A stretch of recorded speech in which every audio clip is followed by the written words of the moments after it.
Hello, and welcome to the Career Compass program, which includes online learning sessions, podcasts, videos, webinars, white papers, and whiteboard videos, all specifically designed for NAFAC. Please check the Career Compass Resource Center, or CCRC, often for updates and new content to support your learning. This content will assist with learning and development within the 20 non-technical competencies outlined in the Workforce Development Strategy. The topic for this webinar is Seeking Multiple Points of View in support of the conflict management competency.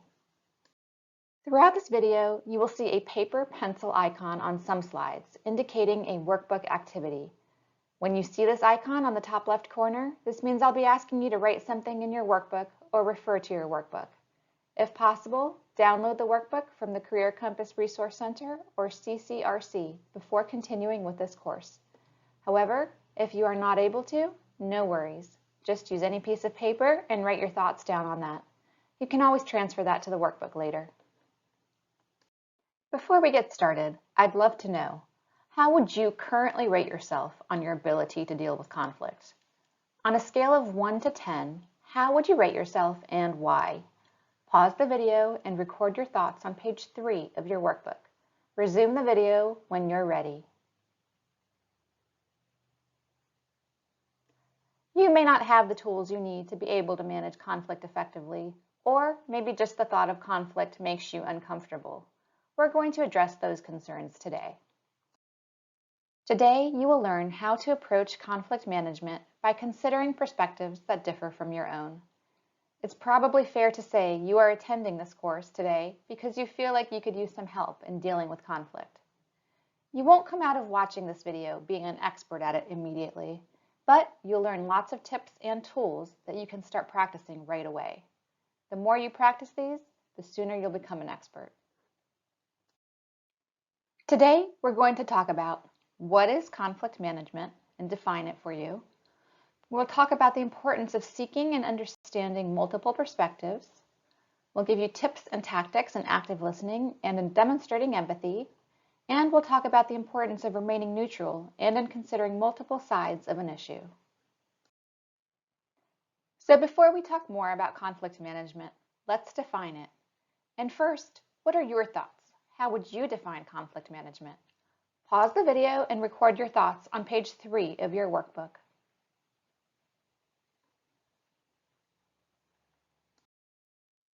Conflict management is about using tools and techniques to decrease the negative effects of conflict and enhance positive outcomes for all parties. Good conflict management is about benefiting from conflict, not avoiding it or shutting it down. So the term conflict management just describes the way we manage incompatible actions with others, where others can be a person or a group. You manage conflict when you're a party to the dispute, and as a leader, you often manage conflict by coaching and mediating other people's and teams' conflict. You're probably also familiar with the term conflict resolution. Conflict management and conflict resolution are sometimes used interchangeably, but they're not quite the same thing. Conflict resolution can be an outcome of conflict management, where the conflict is completely eliminated, but that may not always be the desired result if the conflict is actually a positive conflict. So I'm going to stick with the term conflict management throughout this session. Conflicts are common, almost everyday occurrences. They are an essential part of human relations at home and at work. Without conflict, people would always just agree with each other. Very little change or innovation would occur. So constructive conflict is a good and necessary thing. An example of constructive conflict would be a brainstorming session at work, where a group comes together and discusses ideas. People may disagree, but the intent of the interactions between people remains positive. Examples of destructive conflict include things like getting into a shouting match at work or bad-mouthing a colleague. So we can see that constructive conflict is a good thing, but destructive conflict should be managed and resolved. Otherwise, it can divide family, friends, and coworkers, leading to dysfunction and enormous stress. Accept conflicts as a natural part of life, but learn to deal with them effectively and efficiently to promote constructive conflict and avoid or quickly resolve destructive conflict. Now that we've talked about types of conflict and conflict management, please take a minute to think about a recent example of workplace conflict you've been involved in. Think of a disagreement, either directly involving you and another party, or a dispute you tried to settle. If you can't think of a workplace conflict, try to remember one that occurred outside of work, at home, or with friends. What did you do? Was it resolved? And if so, how? If not, why do you believe it was not? Write your thoughts in your workbook on page 4. Pause the video and resume when you're ready.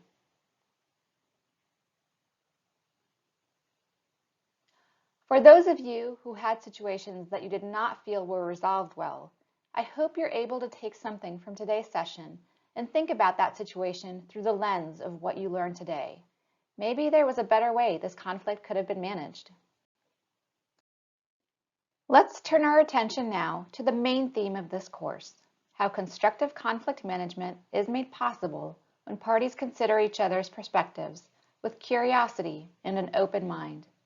As you may have guessed from the title of our webinar today, seeking multiple points of view is a top technique in successful conflict management. Seeking multiple points of view means that you seek input from others, welcome different perspectives, and actively collaborate with others. You might ask, what does seeking multiple perspectives have to do with conflict management? Fair question. It does so in numerous ways. We strive to have a diverse workforce, and when I say diverse, I'm not just referring to race or ethnicity. There's diversity in gender, age, generations, values, religions, thought, etc. Having such great diversity is beneficial to the organization because everyone has a unique perspective due to their individual backgrounds. Understanding each other's perspectives and where they're coming from can help us see multiple sides of an issue. Instead of just digging into our side of an argument, by seeing other perspectives, we can try to get a more objective viewpoint. We can learn about different assumptions, beliefs, and decision-making approaches, and try to take those into account when navigating through a conflict. We can also create something called psychological safety when we seek out others' thoughts and perspectives. By giving people the space to express themselves, where they feel comfortable sharing ideas, we can help prevent destructive conflict from arising. So how do you do that? It's very easy to buy into the concept of gaining multiple perspectives, but it's not something that always comes naturally. There are lots of tips that you can start practicing immediately. One tip is using active listening.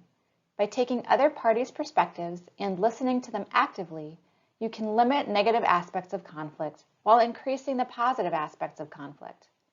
When people feel listened to and heard, they become less defensive, less emotional, and more open to consideration of both sides of a conflict. This technique alone can be so effective in gaining perspective and preventing conflict. Active listening is such an important concept that I'm going to go into a bit more detail about that in a moment so that you can know how you can put that into effect.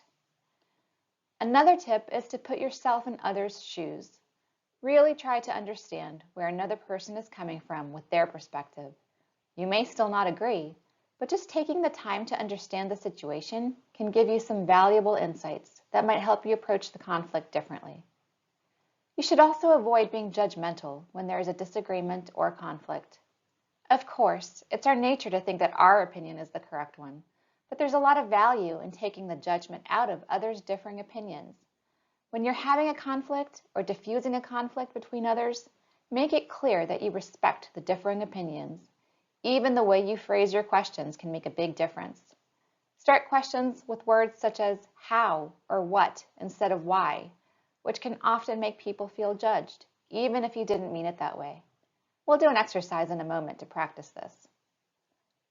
When you get people talking and sharing their ideas and opinions, you gain invaluable insight, so long as you keep an open mind. Let's do a quick exercise here on how to approach a conflict situation to gain someone's perspective and show you're being non-judgmental. Here's the scenario. You disagree with the way a project is being run. Everyone else seems to be on board, but the popular perspective isn't making sense to you. What are some specific questions you could ask to better understand? Pause the video and record your thoughts on page 5 of your workbook. Resume the video when you're ready. Some examples of things you could say are, what are we trying to accomplish? Could you help me understand your reasoning? And I'm wondering what the thought process is for doing it this way. And then, if you understand, but still don't totally agree, you can say something like, I understand your perspective, and I'm wondering if there's a different way to approach this. One of the perspectives you should always seek to understand well is your own. Strive to become more self-aware so that you can learn your own triggers and what causes you to react in ways that may lead to destructive conflict. Learn to realize when you're entering your hot zone so that you can take a few seconds to collect yourself and then react rationally instead of emotionally. Beware of personal biases, which can cause you to perceive incompatibility or disagreement, even when none exists. We all come into disagreements or conflicts with those biases. It's really unavoidable. But what you can do is be aware of them so they don't take over. Seek information that threatens your worldview and makes you uncomfortable. Avoid what is known as confirmation bias, where you consciously or subconsciously only look for information, evidence, and data that supports your own point of view. When you only take in information that already presents things the way you see them, you put yourself in what's known as an echo chamber. As uncomfortable as it is, to get other perspectives, you need to make a point of getting yourself out of that echo chamber. An example most of us can probably relate to is politics. We tend to only get our news from the sources that have the same political leanings we have: radio, cable news, or newspapers. But to truly get other perspectives, it would be a good idea to also get some news from other sources to better understand where the other side is coming from. It may be uncomfortable and you may not agree, but you can't get the full picture on a situation if you don't entertain multiple perspectives. Remain humble. Even in your subject area or field of expertise, you can't possibly know everything there is to know. So you always want to maintain some sense of humility and acknowledge that there's always more to learn. Keep it impersonal. Focus on the issue or problem, not the person or personality. And you should try to seek a collaborative approach. Conflict exists when interdependent parties believe that their needs, goals, or ideas are incompatible, but try to get over that and find common interests. At all costs, avoid associating your ideas with your identity. When you do, you get defensive about your beliefs or positions. And when you get defensive, you might preach your point of view or attack another person's position, which is obviously going to be counterproductive when trying to resolve conflict. After you know where you stand, turn your focus to others and other sources. Improve your thinking by keeping a curious mindset. Ask a lot of genuine questions and listen actively. Again, force yourself to seek information that threatens your worldview and makes you uncomfortable. This can come from other people in conversation, and it can come from other sources, such as reading. In both cases, seek multiple conflicting perspectives so that you're more likely to capture all sides of the argument. Approach debates as negotiations, not as battles. Don't just seek a balanced argument, but embrace the complexities. Explore the nuances and multiple perspectives that invariably accompany challenging and polarizing issues.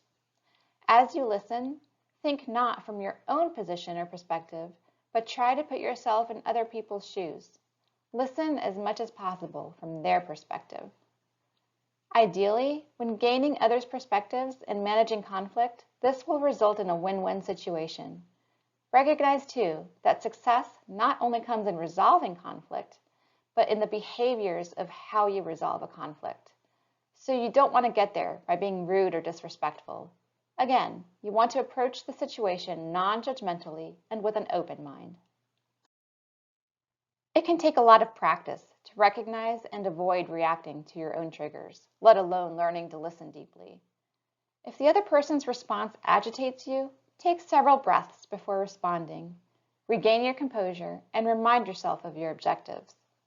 Thank the person for their thoughts and show appreciation for their willingness to engage. Repeat what the other person said, including specific terms he or she used. Invite your conversation partner to correct you if paraphrasing of his or her words is incorrect. Whatever you do, don't discredit the person's response. Okay, let's see what you think about this case study in resolving conflict through taking multiple perspectives and embracing complexity. At Columbia University's Difficult Conversations Lab, Peter Coleman puts people who are in extreme opposites of highly polarizing issues together for 20 minutes to see if they can hammer out a middle ground. First, he has them read articles about a different controversial issue, such as gun control. Over the past 2 decades, he's learned that when the articles offer a balanced analysis versus a one-sided argument, his subjects will come to agreement an impressive 46% of the time.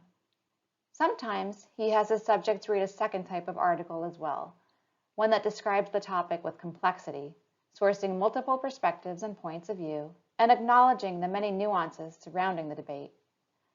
What do you think happens now? Does agreement and resolution happen more or less of the time? Record your thoughts in your workbook on page 7. If you think it results in more agreement than 46%, how much more? If less, how much less? Why? Pause the video and resume when you're ready.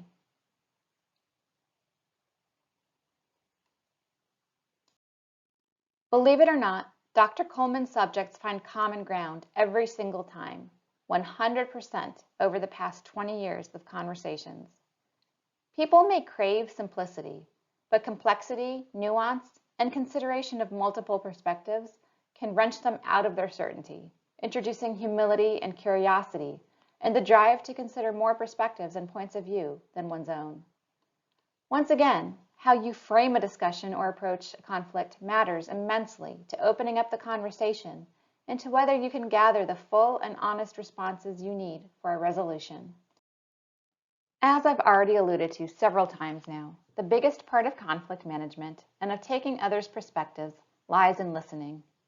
Everyone knows how to listen, but we listen at different levels and intensities. Let's talk about the different types of listening. With passive listening, the other person's words are little more than a hum in your ear. You might hear a few words or phrases, but you miss the bulk of the message. Despite obvious problems, everyone occasionally listens at this lowest level. Responsive or pretend listening is the same as the passive listening, with the addition of occasional verbal encouragement, such as "uh-huh" or "I see." Nonverbal responses, such as a smile or a nod, occur at this level. Unfortunately, these responses are not coupled with actual attention. In these first 2 levels of listening, you use only your ears, but at level 3, selective listening, you begin to use your intellect. You listen selectively for key words or phrases that support your points. Selective listening is used to argue and debate. But instead of listening to the speaker, though, you're planning your next words. You're either interrupting to make your point or thinking through your response. The danger is that you never learn enough about the speaker's wants or needs, so your responses are based only on your needs. Attentive listening takes selective listening one step further. You still listen with your intellect for key points, but you don't interrupt. You show your listening with silence and eye contact. You ask leading questions to guide the information the speaker is providing. Attentive listening concentrates on facts and data, not emotional content. The majority of our everyday listening occurs at these first 4 levels. Active listening is the only level in which you try to understand the meaning behind the message. Your greatest asset in conflict management is your ability to actively listen, to listen with purpose, intent, and empathy. Active listening means listening for the meaning behind the message, but it goes even deeper than that. To actively listen, you have to listen with empathy. Use your eyes and gestures, facial expressions, posture, and demeanor to really show your understanding. And don't just go through the motions, really mean it. Importantly, use reflective responses to communicate.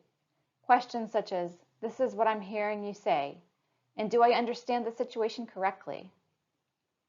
Allow others to dominate the conversation. As a rule of thumb, try to listen at least twice as much as you speak. Remember though, although active listening allows you to accept the message, It does not require you to agree with the messenger. So listen without an agenda, truly engage with what others say, and put yourself in their shoes. Avoid the most common mistake most of us make in conversations, debates, and arguments, which is trying to form a response while you're listening to others. Focus entirely on their words. Let's look at a common scenario for leaders, an employee that's concerned about being treated unfairly. Imagine you're supervising a team of contracting officers, for example. A valued employee feels that the remote work policy is being applied unfairly. Based on his tenure and position, the policy allows him to work from home 1 day per week. But he believes others with similar tenure and positions, reporting to different supervisors, get to work from home much more frequently. What is your approach to resolving this issue? Record your thoughts on page 8 of your workbook.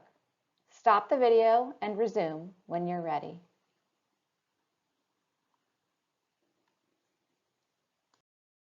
Work conflicts like this happen all the time. The challenge is to manage them rather than add fuel to the fire. You probably won't help matters much if you simply read back the remote work policy to your team member and tell them you can't control other supervisors and that you play by the rules. The employee is upset. Recognize that first. Citing rational rules to them probably won't suddenly cause them to be okay with the situation. In fact, that might just upset them further.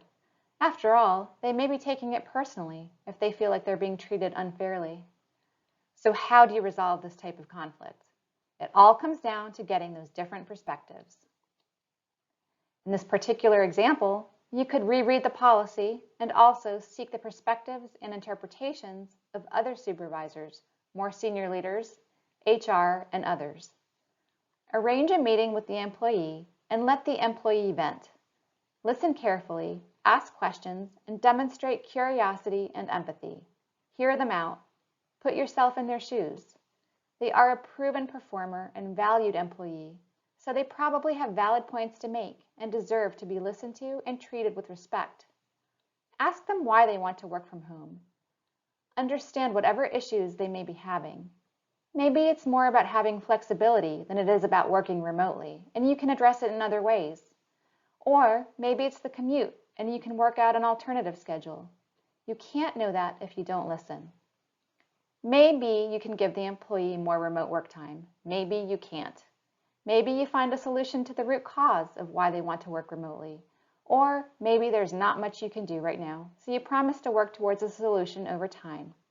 Either way, you're managing the conflict in a highly respectful manner, and you'll likely have a more engaged and committed employee. Depending on what your position is at NAVFAC, you may find yourself coaching or mediating people and teams through disagreements. Though you should listen with empathy and demonstrate your curiosity in what the parties to a conflict have to say, never take sides. You should certainly seek the perspectives of every party to the conflict, and in many cases, perspectives beyond the parties, but you cannot effectively mediate a dispute if you choose sides. So stay neutral and, as importantly, remain aware of what you say and even your body language to make sure you don't create the perception of bias or favoritism toward one side of the argument over another. If you are in a position where you will actually end up having to make a decision, you may have to choose one person's position over another's. However, taking the time to get their perspective first demonstrates to them that you took their point into consideration. You can also explain to them why you came to the decision you did. We've covered quite a bit, but it really boils down to getting better at resolving conflicts by remembering a few key behaviors. First, depending on the conflict, invest time up front in understanding it and learning the details. Next, find different perspectives on the issue, especially that don't agree with your point of view. And finally, listen. Whether you're a party to a dispute or mediating other people's disputes, your greatest tool is active listening with empathy. The difficulty, of course, isn't in knowing what to do, it's in actually doing it. You may have the best intentions around resolving a conflict or dispute, but have a hard time controlling your triggers and therefore your emotions, and an even harder time actively listening and listening with empathy. Again, this takes practice. I hope you've learned something new today or reconsidered some past learning. I'd like you to take a moment to reflect on that and write down your answers to these 2 questions in your workbook on page 9. What is something new you learned or reconsidered today? And what tip would you share with a coworker that wasn't able to attend today? Pause the video and resume when you're ready.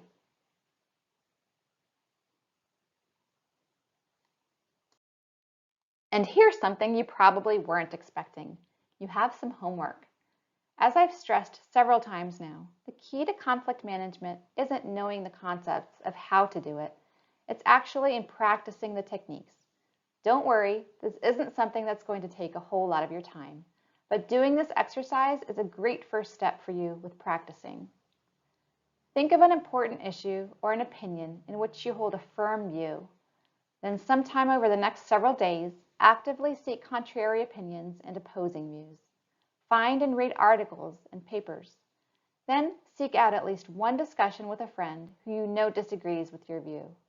In your conversation, practice curiosity, questioning, and empathetic and active listening. Afterwards, take a few minutes and write in your workbook on page 9 what you learned by seeking contrary views through reading and active listening.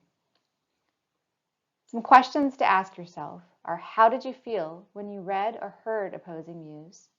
Did you get defensive, or were you able to keep an open mind? In your conversation, what was different about the discussion when you practiced active and empathetic listening? What did you notice about the other person's demeanor as they realized you were truly listening to them? And did you observe any benefits from this exercise? And if so, what? Thank you so much for completing this course today. We hope that you gleaned useful and helpful information. If you have any questions, please contact your local civilian training advocate or contact HQ's BD17 at NAVFAC HQ Total Force Development at Navy.mil. Be sure to follow the instructions on this page to submit your self-certification for this course. Or if you have a smartphone, you can pause the video and scan the QR code on your screen, which will automatically generate the email you need to send. If you're sending the email from a personal device, make sure that you put your Navy email address in the body of your email as well. Please check the Career Compass Resource Center, or CCRC, often for updates and new content to support your learning. Again, thank you for your attendance today.